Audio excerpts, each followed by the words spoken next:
so much for joining us. My name is Jennifer Dale. I'm Vice President of Recruiting for Gray Television. I'm super excited to be here and to talk with you about one of my favorite things, which is public records. Thomas Gruhl is here as well. Thomas is our Assistant News Director at Live 5 News in Charleston, South Carolina. Where all of these stories are coming from.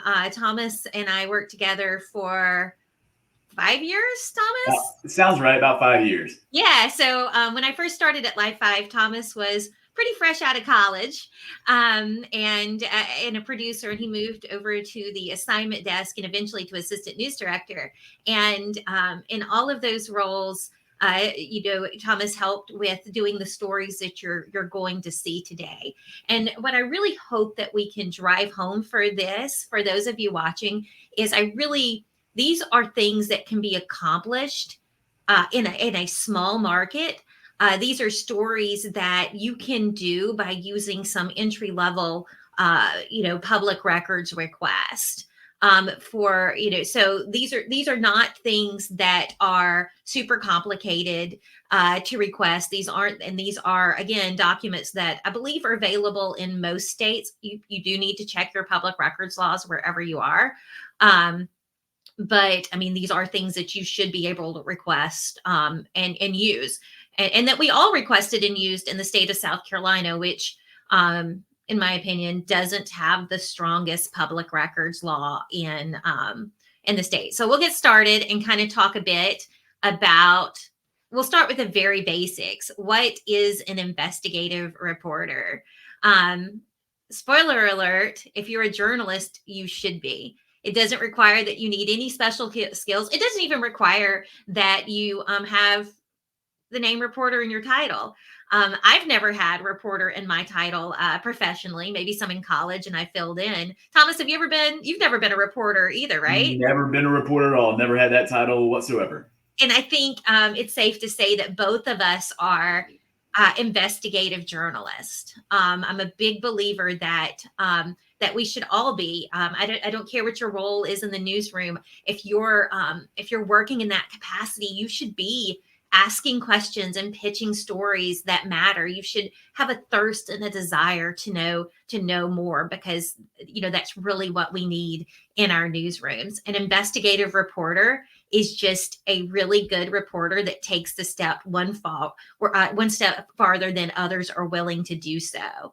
One of my favorite analogies for reporting, one I know Thomas has heard a million times over the years, is if you think of it, a regular reporting is if you think of it as a hamburger, and investigative reporting is serving up the Big Mac.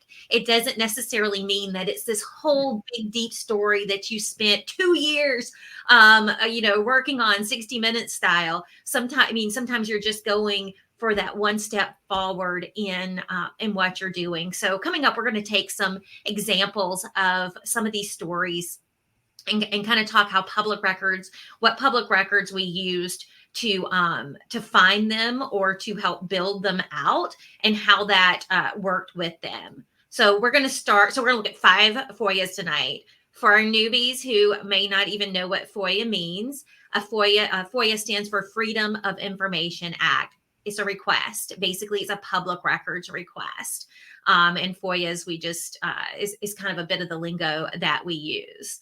So like 5 entry-level FOIAs: check registers, insurance payouts, personnel files, contracts, and police training records. Hey, Thomas, out of the 5, which one of these is your favorite? Ooh, probably personnel files. Yeah. That's what I was going to say too.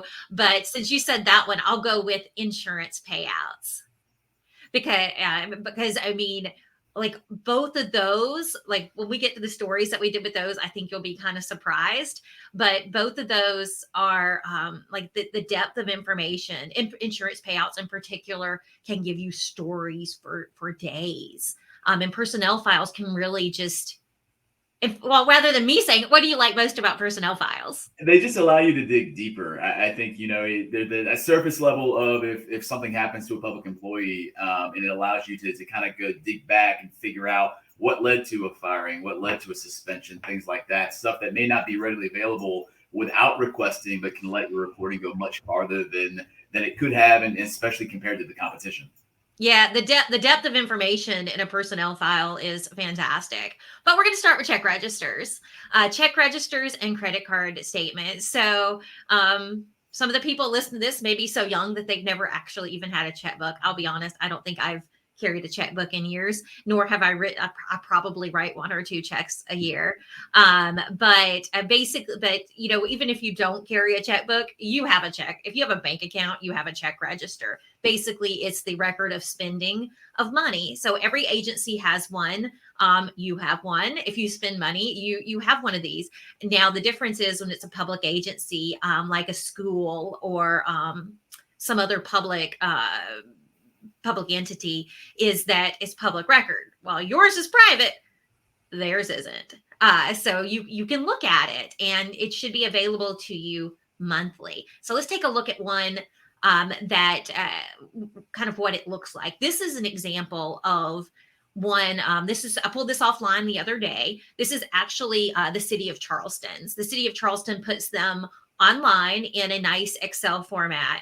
I don't know if your city is going to be as nice to do that. I remember that whenever they used to be available in PDFs in Charleston, and I asked lots of questions, and eventually they started putting them in Excel. So why do you want it to be in Excel? So you can sort it. That way you can sort and you can do all sorts of things with the data. But this is just a page of what it looks like. You'll see where they spent their money, why they spent it a little bit, like what department it came from and how much it was. So when you look at this, you may think, wow, this looks super boring. Why do I care how much the county of Charleston spent on, let's see, that's County of Charleston facilities, Cumberland garage, $34,000 rental. I don't care about that. Okay. You may not. It could be a lease. I actually don't know what that's for. But what can you find out by looking at these? Sometimes you may not see anything that catches your eye, but sometimes you might find a $290,000 crime-fighting toilet. All right. So, Thomas, do you remember this story? I do. This was, 2019, and it came straight from a check register, and it was a new way to fight crime in a public park, and they spent, like it says, $290,000 on this crime fighting commode that was aimed to the city. I believe talked about how it was supposed to help with drugs and keep the park nice and safe, but they spent almost $300,000 on it. Yeah. So I mean, what kind of looked at that was $300,000 for a park for new restrooms. And I remember us going, well, that's a super expensive restroom. But allegedly it had blue lights. So it's harder for drug users to be able to see, to inject things. It had, you can see the way it's open. We'd show you the story, but we couldn't find the video because this is one of the older ones we'll be talking about tonight. But you just can't resist a headline about a $290,000 crime fighting toilet. But you could see in it, there were different things, and it made for a rather interesting television story, because this was part of a segment we did called You Paid For It. Because if you live in the area and you get a paycheck, or you own a house, or you buy groceries, guess what? You're paying taxes. Your money pays for things like this. So it's also your duty as a journalist to make sure that our viewers know about things like this. So you can't really go wrong with a crime fighting toilet.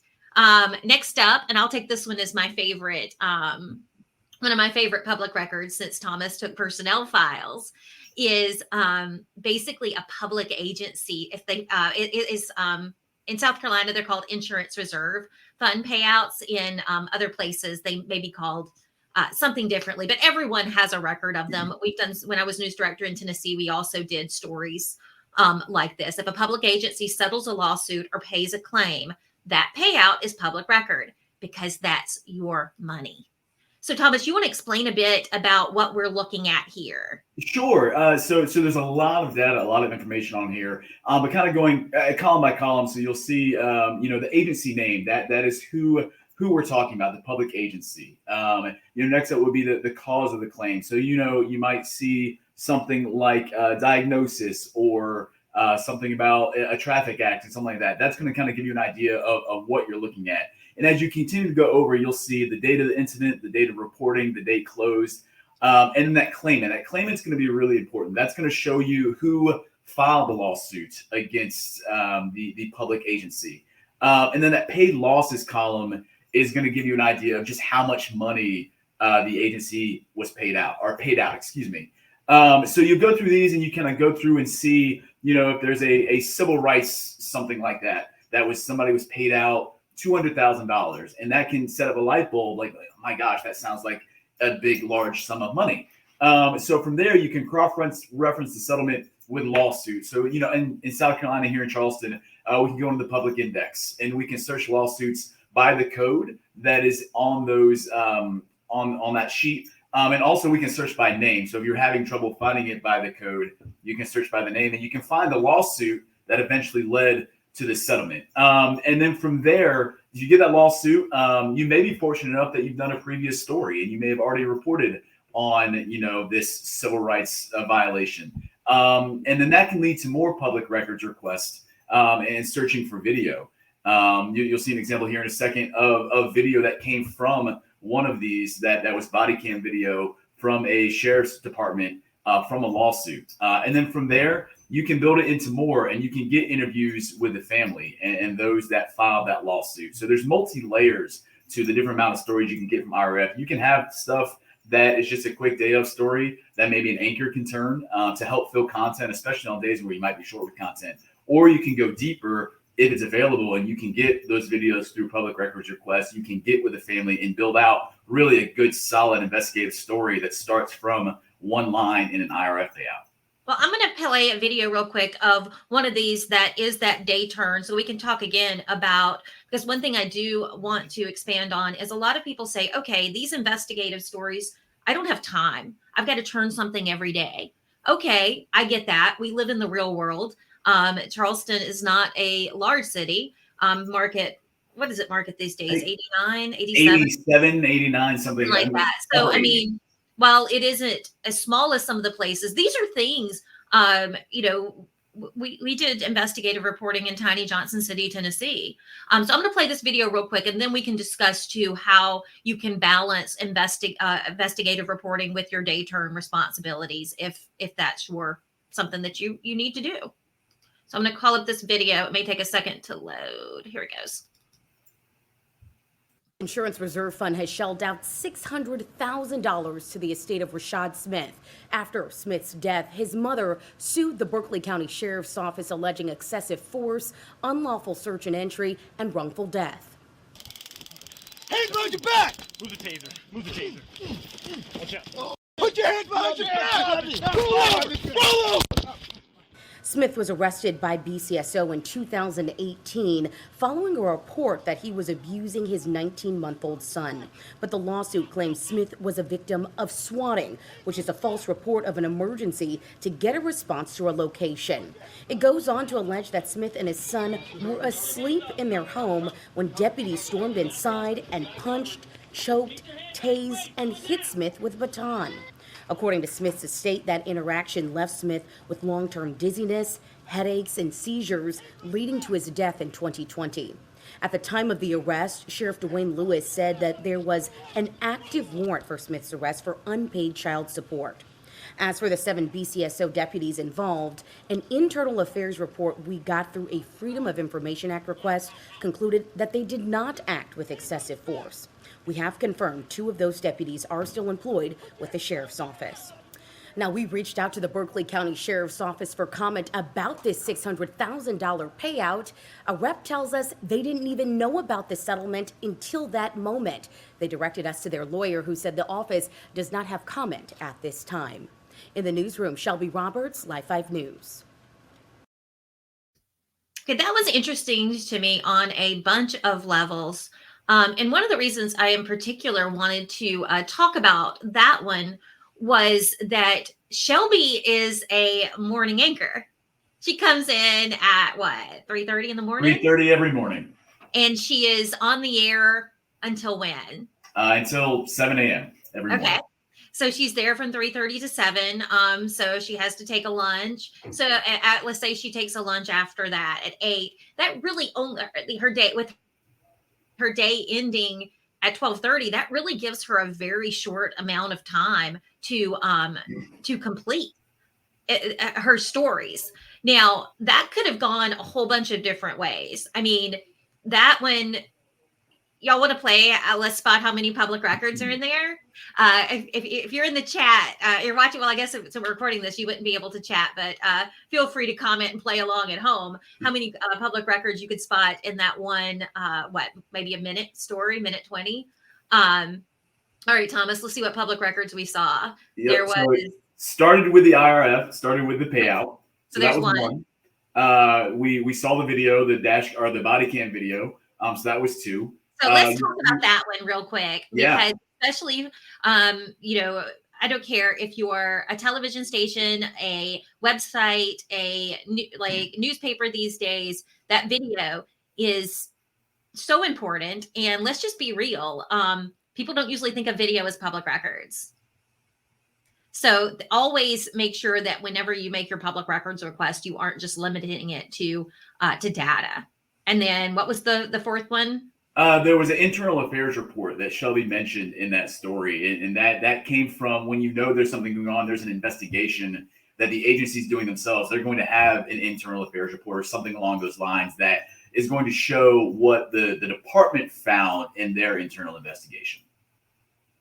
And then I was actually going back to the video real fast. Keep in mind, like in South Carolina, Jennifer mentioned at the very beginning that our public records laws are not the best sometimes. So here in South Carolina, body cam video is not FOIAble. It's one of those things that we can get dash cam and other video. Body cam is not. But we always request it on the off chance that a department is going to release it. Oftentimes you'll find that a department, especially a police department, this case aside, they might release body cam video on certain instances where they think it's a good thing for the department. It's going to. Do you remember like how you got that video? Was that released? Off the top of my head, I believe that the lawyer for the family that filed the lawsuit had the video. Okay. So that's kind of a backwards way to get video as well, especially with body cam, because body cam is not FOIAble. But if the lawyer for those that are suing an agency have access to it, that's a different way to go about getting that video for your story.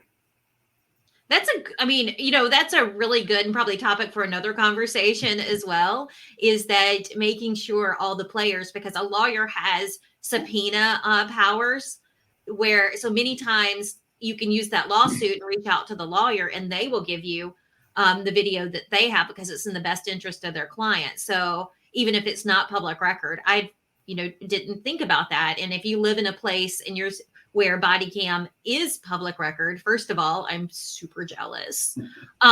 Second, but there's, as we would say back home in Alabama, there's usually more than one way to skin a cat. So if you can't get what you need through one, source up and see about getting a second, because again, because you have that lawsuit, you know who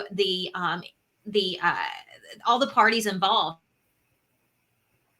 are. You know the defense attorneys, the prosecuting attorneys, and the victim, because that's public record unless it's a sex assault or a minor. So you can reach out and so the attorneys are quite often very helpful for journalists in getting that video. But so I mean a whole bunch of different things. That story could easily have been a deeper story. I'm guessing the family wasn't interested in speaking.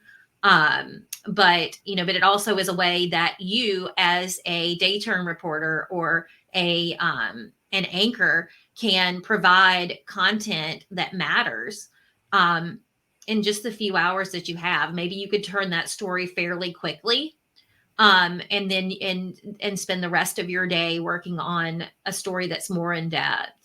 I mean, Thomas, how many IRF stories would you say that we do? I mean, I would say that, and I say I'm no longer with Live 5, but I we do several. I mean, we request them every month. So the first of every month, we shoot off an email, and so we typically get them maybe around the 10th of every month, and we'll go through them. And some of them are, if we don't think there's video or the family, they'll turn into anchor presentations. But I mean, and some may turn into bigger stories. I'd say, at least 5 or 6 a month, if not Yeah. more, somewhere around there.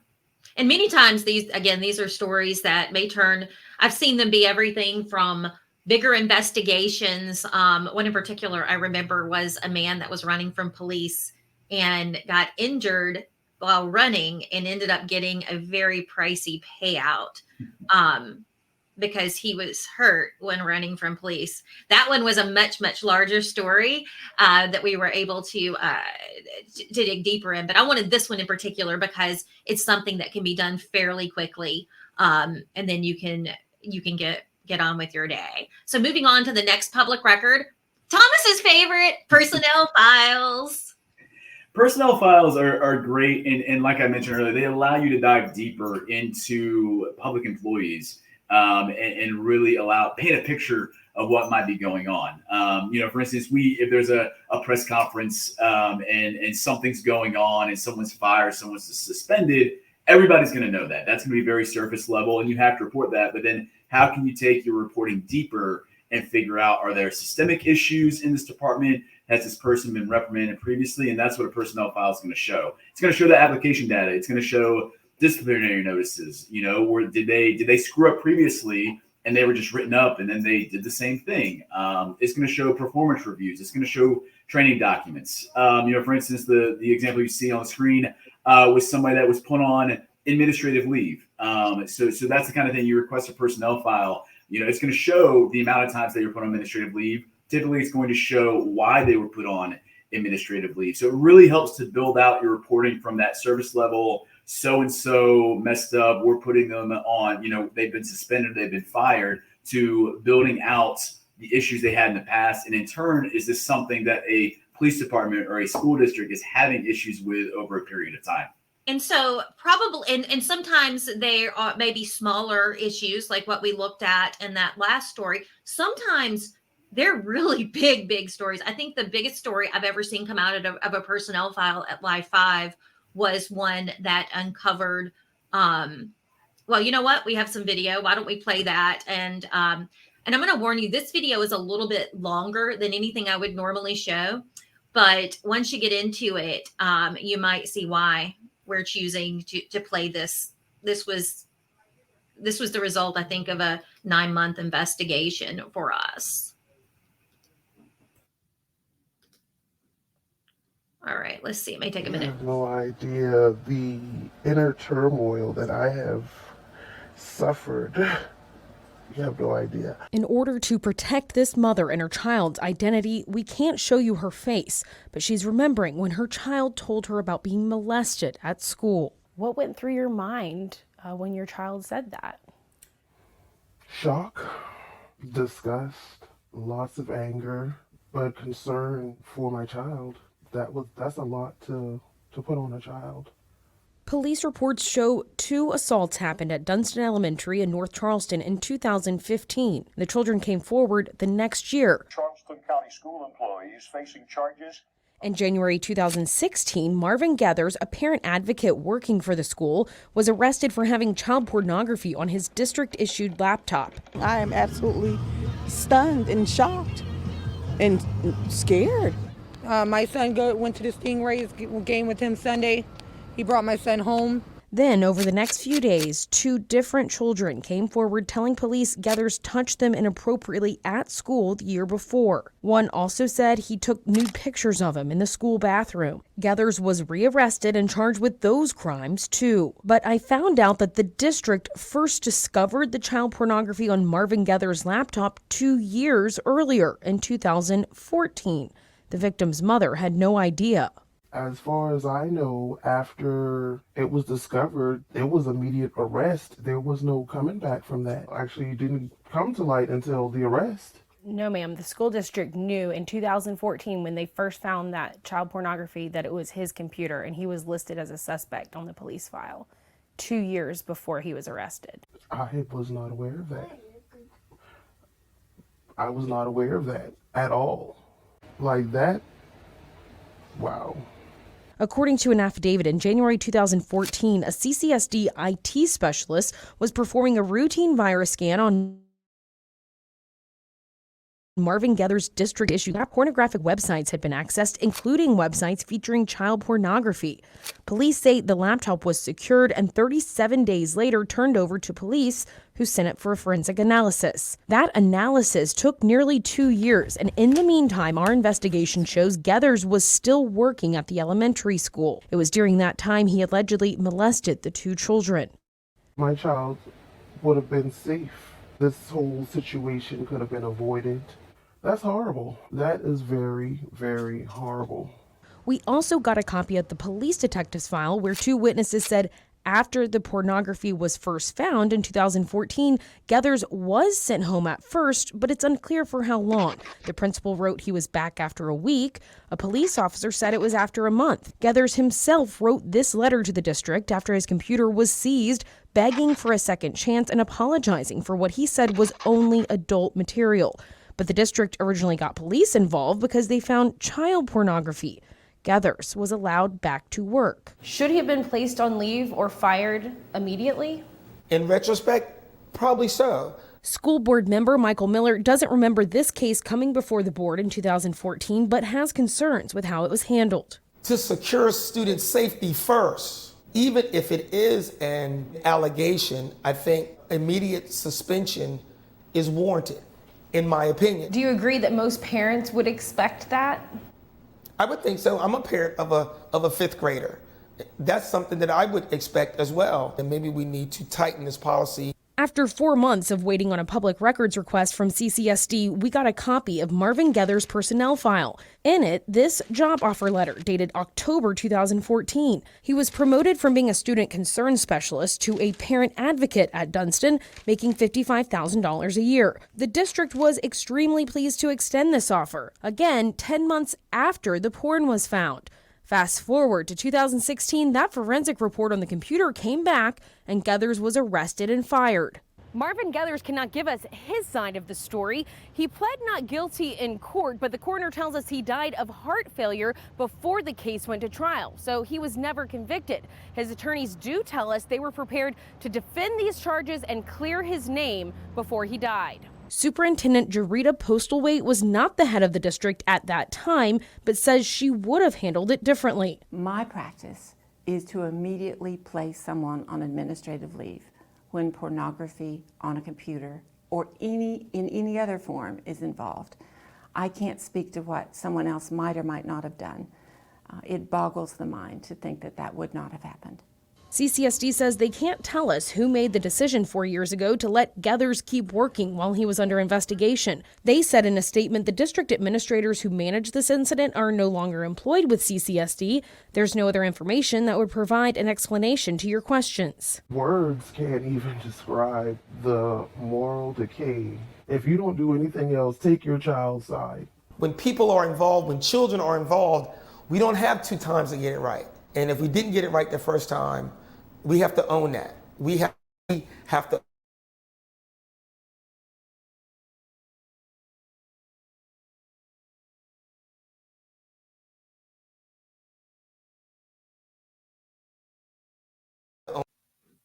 Hold on.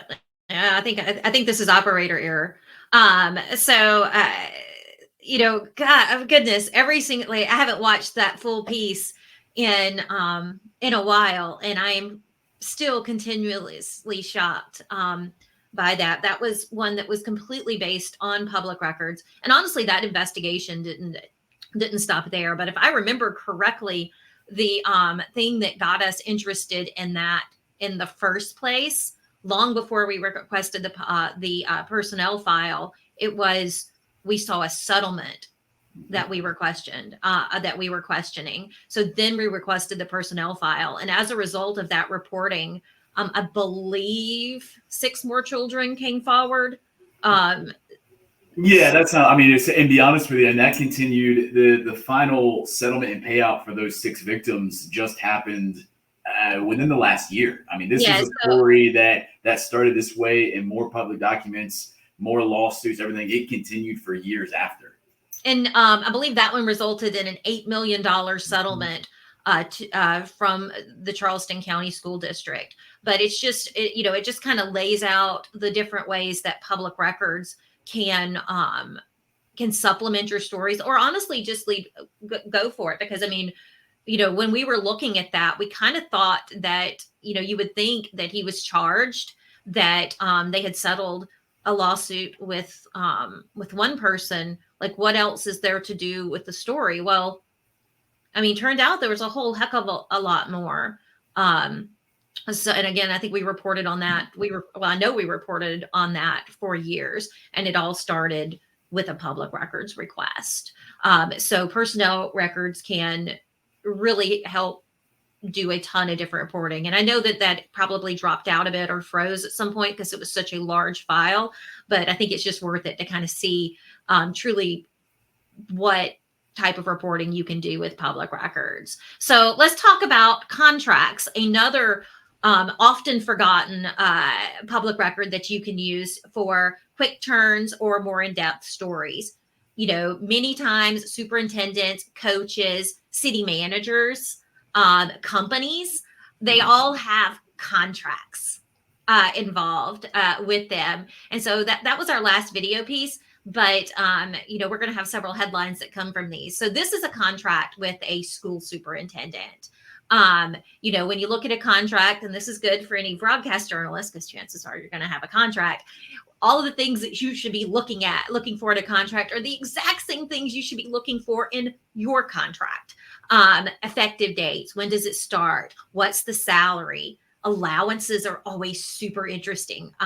You'll get anything from $1,000 a month car allowances to they'll pay for books for their personal library. I think I did remember one in East Tennessee where they said they would fence their house for their dog if they moved.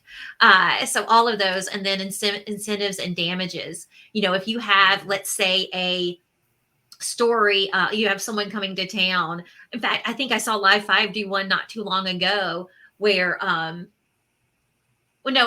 was an overtime story. But if you have someone coming to town to play at a big concert, or they're doing something with this with your local civic center, you can get a copy of that contract and find out how much they're paying for the venue. Yeah, and with contracts too, and along those same lines, we had former President Trump come visit Dorchester County here locally probably 6 or 7 months ago. We requested that contract, which then led to a whole nother story of we knew how much it was supposed to be paid, and months and months and months passed, and that money was never paid. So that was the story I was thinking of. Okay. Yeah, so that contract, requesting that contract, and those public records then led itself to more stories that opened up this array of the county is owed this money, but it's not sure who it's supposed to be coming from. And to this day, we believe it still has not been paid. And a good rule of thumb, Jennifer Dale's rule of thumb for reporting is every time a new superintendent is hired, every time a new city manager is hired, anytime that you get a news release saying someone was hired in such and such job with a public agency, a coach, whoever it is, get the contract. If you like there's one on there, the county finalized a $7.4 million contract with a new jail medical provider. Get the contract, see what it says, see who it is, see if this company has a good record of working in other areas. Always get the documents. If you take nothing away from this video and you have decided to watch this far, always get the documents. All right. Next up, training records. I know, Thomas, you've lived in this world a bit. When an officer behaves badly, or if you're just curious, get their training record. All the time. This is a very simple thing because it's similar to personnel, but this is going to lay out an officer's entire history. So, if you have an officer involved shooting and the police department names the officer involved, you can go back for ourselves. It's the South Carolina Criminal Justice Academy. And their training record is going to show every department they worked for. If they left the department, it's going to show why they left the department. Did they leave on good terms or bad terms? If it was bad terms, it's going to lay out, we terminated this employee because A, B, C, or D. And it's going to paint the picture of what's going on, which can lead to more stories. We've done stories in the past about shortages, and our police departments hiring officers that have a not so great training history because they need the officers. It's going to lay all of that out with documents, to support everything. And it's also interesting too, if you're looking, at something that happened, like, when did they last train? I know that we've done, different stories about, taser usage and everything. So how are the officers trained? So it's always an interesting thing. And again, this is South Carolina, but but it's always interesting to see kind of the history. So it's kind of like a personnel record, but whereas a personnel record usually lives in the county where the person is hired, in this, a training history travels anywhere in the state. So you'd have to figure out who your local training agency is, and request that information. But this is another frequently used tool that has a wealth of information in it. So that is and here's some headlines from some stories that we've done based on those training history reports. Most notably would be probably the other largest story we covered while I was news director at Live 5 was the investigation into the death of Jamal Sutherland. And we heavily used training reports in that, to find out when they were used on various use of force, the various things about officers that, may have been accused of something or not. Many times you'll also, sometimes things don't match up. This isn't something that, again, is just aimed at police officers, but, it is interesting to see how the training works when someone, in a situation like this. And that is our fifth FOIA. So I know this is a streamed copy of this, but you have any questions, please feel free to reach out to myself or Thomas. We'll be glad to answer any that you have. You can reach, if you want to email recruiting@gray.television, if you have a question for Thomas, I'll get it to you. But, or thomas.gruel@gray.tv. If you want to talk about me, Jennifer.dale@gray.tv, but also recruiting@gray. And if this is something that you love to do, I heard journalism described as the air our company breathed by one of our really higher ups who had never been a journalist. And for that to be described by someone just really, really drove home to me that I am in the right spot. I've always been passionate about investigative journalism long before I worked with Gray. And I'm so thankful to find, that they are passionate about this too. These slides that we showed you, I hope are useful, but I'm just going to be honest. It's nowhere near as good as the training our employees get. I'm very thankful that we have such a strong investigative unit. In fact, there's some investigative training, we do it company wide. I think we travel to a different station every month, but I understand Charleston's getting some special investigative training from our training. In just a couple of weeks, we'll have folks in the building. We'll have other folks coming from around to go through that investigative training. It just kind of shows that how much Gray as a company is investing in something that is so important to what we do every day. And, it's a place you can grow, as vice president of recruiting, I'd be remiss if I didn't talk about the fact that when I met Thomas Gruel, he was a producer, entry level. I think had you even been there a year at Live 5 yet? I think it was just at a year. It was a year, not a few months shorter. Yep. So Thomas moved over from producer to assignment manager.